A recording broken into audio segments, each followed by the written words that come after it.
Hey, what's up, guys? Welcome back to the YouTube channel. I am John Kurtz. On this channel, we talk college football all day, every day. And right now, that means conference realignment every single day. So please do subscribe if you have not. If you're a college football fan, into realignment. If you are a Big 12 fan, I certainly try and give the Big 12 a voice here on this channel. And we're going around the Big 12, hearing from the guys that are in the trenches, covering every single school on where things are at conference realignment-wise. That brings us today to Fort Worth and the TCU Horned Frogs. Got a chance to catch up with Drew Davison of the Fort Worth Star-Telegram, who does a great job covering the Horned Frog beat there. How much of a hurdle is it going to be that TCU is a small religious school when it comes to conference realignment? And how closely together is TCU working with Baylor and Texas Tech, the other Texas schools, in conference realignment? We get the answers to all of that right now. How would you describe what the mood is around Fort Worth and TCU in the aftermath of Texas and Oklahoma leaving? Yeah, John, thanks for having me on. I would say it's probably like similar to any of the other 8 schools, just kind of they are really in uncharted waters right now, and kind of all of them, let's be real, they're not on the short list for any of the power conferences, so to speak. And, I think all of them bring value if you look at them individually, and they all have great traits or great history or fan bases or whatnot.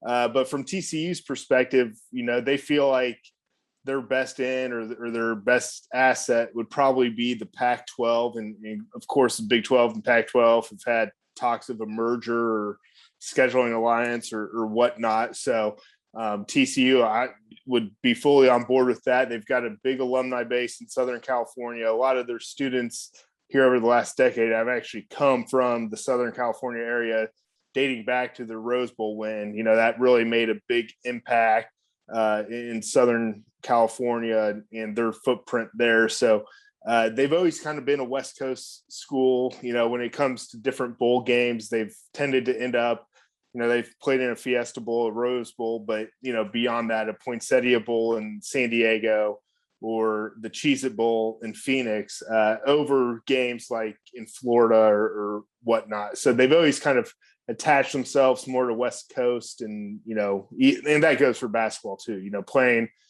this year's preseason tournament, they're going to SoCal Challenge, a new tournament out there. They played at the Staples Center against USC a couple years ago. So they're a very West Coast team. So they kind of have to sell the Pac-12, so to speak. If the merger, let's say, doesn't happen, or a schedule alliance with all 8 doesn't happen, they still feel like they could be an attractive piece for the Pac-12 to add, just being based in Texas. And if that league really wants to expand its footprint into Texas, TCU feels it's in a good market, a really fertile recruiting ground here in Fort Worth. So we'll see, but that is kind of their top option, assuming the Big 12 can't somehow survive. Yeah, well, how much of a hurdle, you hear about with TCU and Baylor, culturally it would be tough with the Pac-12 because they are smaller, private, religious-based institutions. And I know TCU, they used to be Texas Christian, right? And now it's been a stressing point to hey, call us TCU. How much of a hurdle do you foresee that being for TCU right now? It is a hurdle, but I would say, yeah, they've kind of distanced themselves. Obviously, they still have Christian in their name, but kind of one of the jokes, this was even before realignment, but it's like, oh, TCU is more Texas than Christian, right? So, but they obviously were founded by, on religious principles and whatnot, but they are not, maybe have the same issues or controversies like a Baylor or a BYU, where they're not, as strict or they may be a little bit more attractive if you're going to add a small private school. So we'll see, kind of how that plays. I don't think it's going to be a huge hurdle. I still think the Pac-12, at the end of the day, if they want to come into Texas and expand their footprint, TCU is in a great market with fertile recruiting ground. I think you could go talk to the USC football coaches or the UCLA football coaches, the Stanford coaches or whoever, and just say, hey, where would you want to be in Texas? They're probably going to say the DFW area or Houston, right? Those are the 2 hotbeds. And DFW is actually maybe I'm a little biased living here, but I've talked to some recruiting guys, and they said DFW's actually got, just more, is a little bit more of a hotbed than Houston. And obviously that's very narrow margin there, but that's got to be their biggest pitch. And whether, and they feel like, hey, if we can package ourselves with Baylor and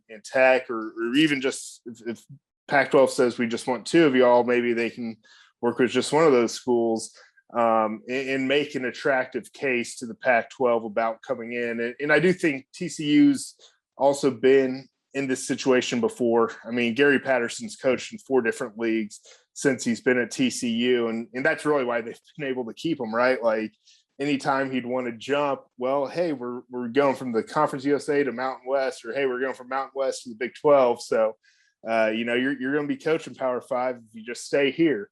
So they've been through this, and going to the Pac-12, I think they would be willing, maybe more than some of these other schools that have just always been in the Power 5, that, hey, we're more than willing to come in as a quote unquote junior member. We're not expecting to receive the same payout as a USC or whatnot, and that's kind of how they joined the Big 12 as a junior member. And they've obviously, proven themselves and flourished. They've, obviously haven't had, the last couple of years haven't been the greatest football seasons, but they've still been bowl eligible. And there's a few years they're in the top 10 program. So, it's kind of like under the Big 12 umbrella, they've really kind of flourished into a legit Power 5 school.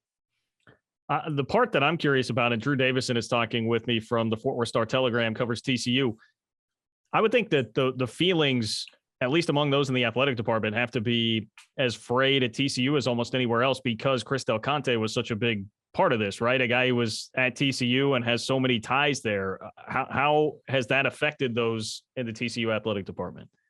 Oh, yeah. I mean, there's definitely a sense of betrayal and mistrust, so to speak. I mean, Del Conte's right-hand man at TCU was Jeremiah Donati, who's now the AD at TCU, and their families are very close and have been over the years. Del Conte's first job was one of his first jobs was at Washington State, where Jeremiah Donati's dad was working. So clearly, kind of lost in all this is, it is somewhat sad that a lot of, obviously you're not supposed to mix business and personal, but, it's hard not to, right?